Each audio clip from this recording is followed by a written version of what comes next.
Good. Yeah, sure. Sure, thank you.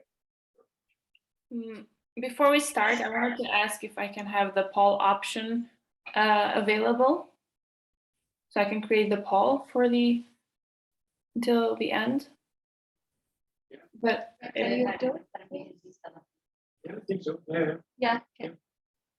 Yeah. Yeah, she can. Yeah. Okay. Share, Fatma, I will have to share the screen in this format. I can't make a full screen for some reason, but I think that's okay. Anyway, thank you very much for introducing us, Fatma. It's a pleasure for us being here today. Thank you also for the attendings to this presentation. Okay, today we're going to be looking at and address some strategies that we have been using throughout the pandemic through the online teaching with our GUST education students. In order to discuss the presentation today and present the details related to our study, I would like to introduce the leading question that's going to guide our presentation. So we're going to focus on how can we enhance student engagement that leads to greater content mastery in an online environment.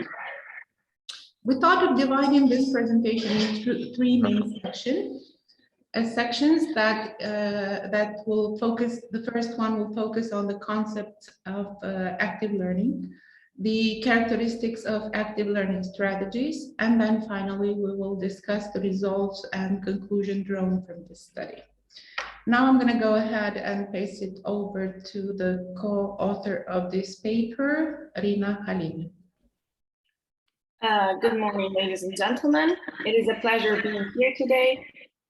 So let me first give you a brief description of active learning. The concept of active learning has been around for several decades, and definition about active learning leads us to believe that an active learning strategy is any type of activity during class, so face-to-face, online, or outside of class, that engages learners in deep thought about the subject matter in the course. Rather than students passively receiving course content solely from live or recorded lectures, active learning requires students to become active participants in their learning process. Now I'm going to talk about the literature review. We search both gray and peer review literatures for studies. Please go on to the next slide, please. The literature review, yeah. For studies conducted or published from September 2014 to August 2021 that reported data on undergraduate performance in the higher education course under traditional lecturing versus any form or intensity of active learning. 5 methods have been used to search for literature, and thus hand searching of journals, database searches, snowballing, mining reviews, and bibliographies. So what does our research show? It shows that active learning requires that students do something that develop their skills as opposed to passive learnings where information is merely transmitted to students. Active learning works because it engages students in the learning process. More specifically, active learning in classroom has distinct advantages. Teachers and students get more one-on-one interactions. Students will receive frequent and immediate feedback from instructors during active learning activities. Students also learn through collaboration and interaction with other students, engaging more deeply with the course content and building invaluable social skills. The research shows that definitions of active learning can lead us to believe that if students are doing content-related work in class rather than listening to a lecture, their learning will be naturally improved. Successful active learning strategies in online classes depend on a multitude of factors, including questions and activity design, faculty prompts, student incentives for participation, and group dynamics. So I'm going to talk about the online strategies. Following the identification of active learning strategies, 7 most frequent and use strategies were identified and used for the research purposes. And so Socratic dialogue, concept mapping, fishbowl strategy, internet scavenger hunt, imaginary ball, think, pair, share, and chalk talk, which may be utilized through student-led discussions, presentations, and projects. So I'm going to talk about the Socratic dialogue, which is a teaching strategy that promotes intellectual discussion in class and can be done in two different, though similar ways. The staple of Socratic seminar is that students should be arranged in a circle or oval so that the visibility is increased and the traditional learning environment of the classroom is disrupted. The second approach is to equally divide the students into two groups, inner and outer circle, and hold the discussion. Then we have the concept mapping, which the basic idea is that students are given a central concept. To that concept, other related concepts that the students already know are graphically mapped, like in the picture. This can be done individually or in a group, and it may be led by the instructor. The concept mapping is generally done at the start of the unit in order to tie the new concepts to already internalized ideas, but can also be done as an assessment at the end of a lesson. Then we have the fishbowl strategy, which allows students to practice a skill under peer review and audience. In the fishbowl activity, a group of students is chosen to discuss a given topic. The rest of the class watches, listens, or reads the transcript of discussion. A secondary discussion occurs concerning the outcomes and process of the first. And another technique is to remove one student from a discussion who is then responsible for providing a summary. Then we have the internet scavenger hunt, which serves as a great way to hone student web searching ability and problem solving. The lesson involves providing students with a goal and then having them search the internet to fulfill that goal. For example, look for a particular picture that relates to the content. Internet scavenger hunt can be an evaluative activity when students have to find information for a specific type or value. And it can also be served as an icebreaker. Then we have the imaginary ball, which helps to increase spontaneity, teamwork, participation, and to decrease the tendency to think ahead instead of listening first. As you can see from the picture, the students will be throwing a ball, an imaginary ball around, and then explain that they're going to throw the ball to one of the participants. And before they throw the ball, they should say the ball goes to and proceed with the activity. Then we have the think, pair, share, which is the process for this activity is to post a question, give students time to think or write a response, usually in breakout rooms, ask students to pair up, share and discuss their responses, and then finally to regroup as a class and share thoughts with the whole class. Finally, we have the online chalk talk, and this can be conducted by using virtual whiteboards that are built into video conferencing platforms, for example, the Zoom platform. And the student interaction can be facilitated through students unmuting when they would like to talk, using the raise hand feature of the video conferencing platform, or typing questions and answers into the chat box. So much for the first part of our presentation. Now I'm turning the floor to the leading author of this study, Dr. Florentina Halimi. Thank you, Rina. I'm now going to present a couple of points related to the methodology. So as I mentioned at the beginning of the presentation, this study was conducted with our pre-service teachers enrolled in four-year bachelor's English teacher education program at the Gulf University for Science and Technology here in Kuwait. This was a longitudinal study conducted during the COVID-19 pandemic.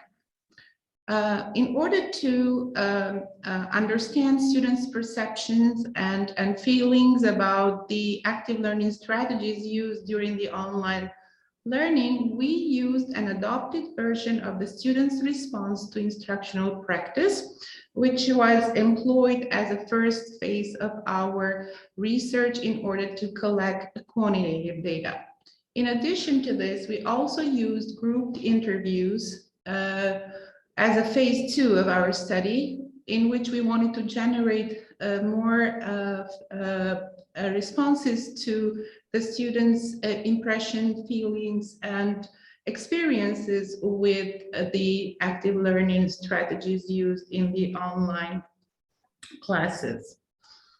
So I'm going to be discussing results, first result of the study, and that's about the use of active learning strategies. So we asked the students to report how frequently did active learning activities occur in an online classes. In order to analyze the data gathered from the STRIP survey, we also used the several the survey response options for the active learning strategies. And this is the first one from almost one never, which is approximately 10% of the time. And then to the very often, which is approximately 90% of the time. And the results about the frequency of the active learning strategies in online teaching were the following. So we can see here that the statistical results show a significant difference in using active learning strategies during online, which in other words shows that the effectiveness was high during the online classes, indicating that the mean of the results shows several items that were used in the online teaching. So these two slides will indicate the results of this study. Some of the highest scored items in this study were making individual presentations to the class, brainstorm different possible solutions to a given problem, and then solve problems that have more than one correct answers, for example. Also do hands-on or group activities during online class.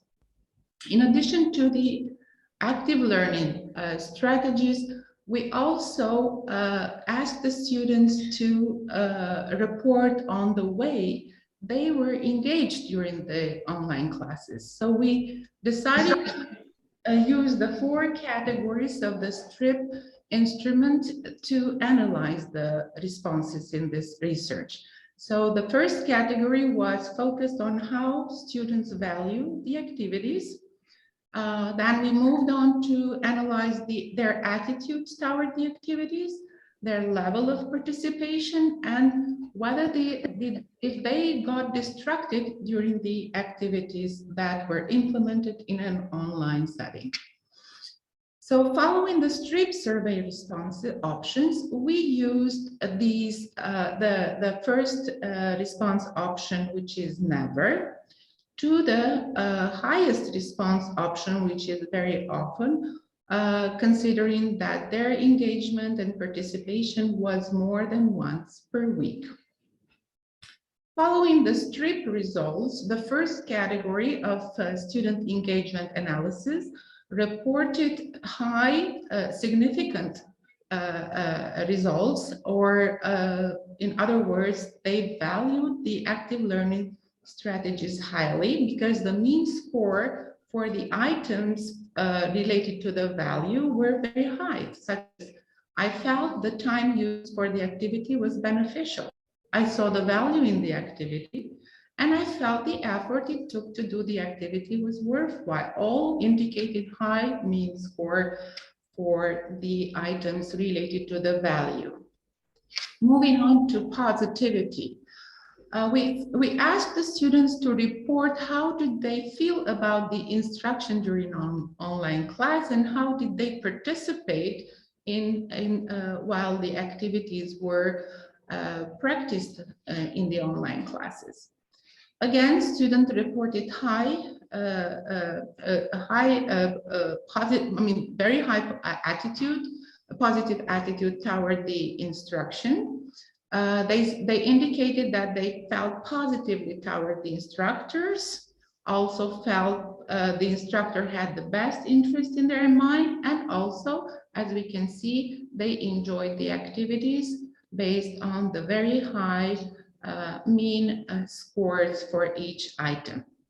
Moving on to the participation in the activities during online class, students reported answered to 4 different items of the participation category. Again, we have high mean score for I participated actively and attempted to in the class for the activities provided. There are students who also reported that they tried their hardest to do a good job. And as we can see here, opposed to the high participation, low participation scored minimal points, which means the mean score for I gave the activity minimal effort was low, and I rushed through the activity was low. So this means that the students' participation was high during the active learning strategies. Okay, the last one would be the distraction. Also, the results indicate a low score for distraction, meaning that the students didn't get distracted during the activities. They didn't distract their peers. They didn't talk to their classmates, or they talked less to their classmates. So this means that overall, the results of the study show that students' engagement was very high during online classes. Also, we asked the student to report which were their preferred strategies used online. The results show that the most preferred strategy during online class was concept mapping, internet scavenger hunt, and think, pair, share.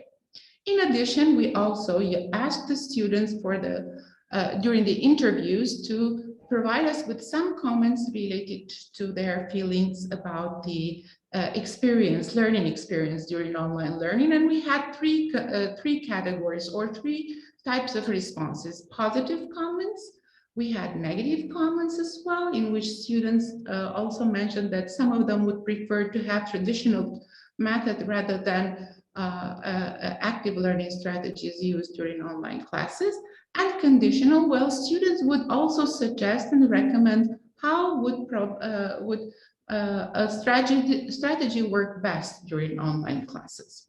So now I'm going to conclude with the main points of this study, that the students, most of the students positively responded to active learning strategies that were used in the classroom. Also, from our observation, we can say that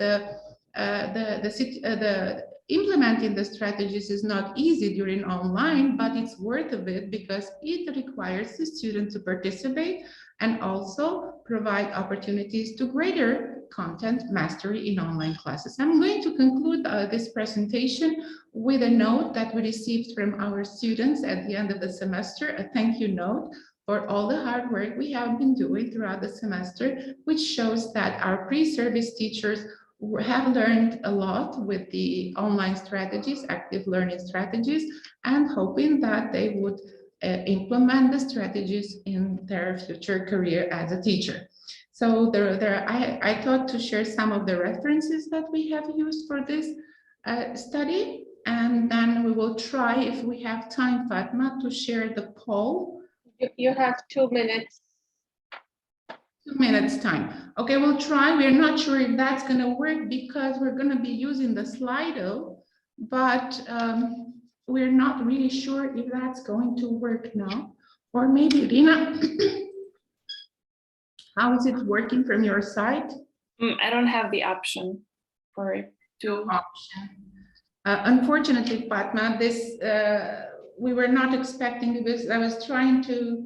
There were technical issues out of everybody's control today.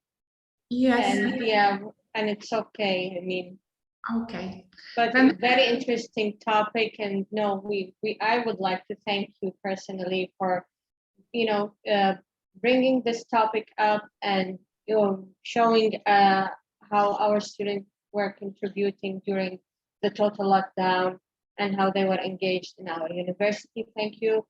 And now I'll turn the floor to the audience. If they have any questions, could you please stop sharing your screen so I can see the other audience, please? Thank you. Yes, sure.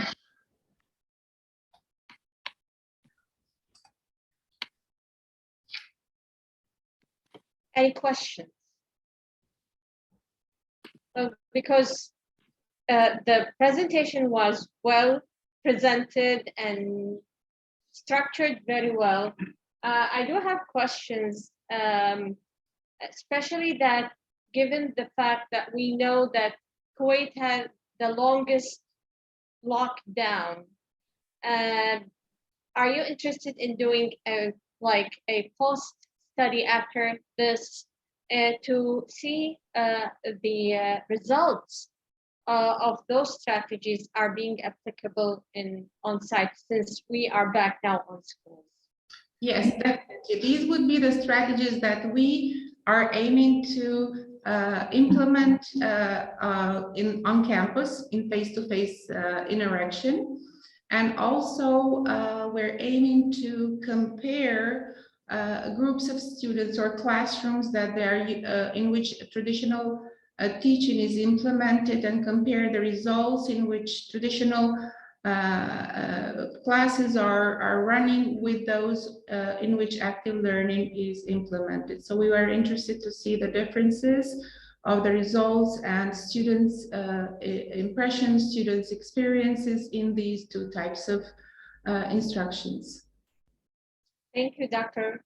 Halimi, and thank you both for presenting today. And now we are moving to our third lecture today with the title of New Perspective on Cooperative Learning in Science. What can educators learn today from social game design in university online teaching?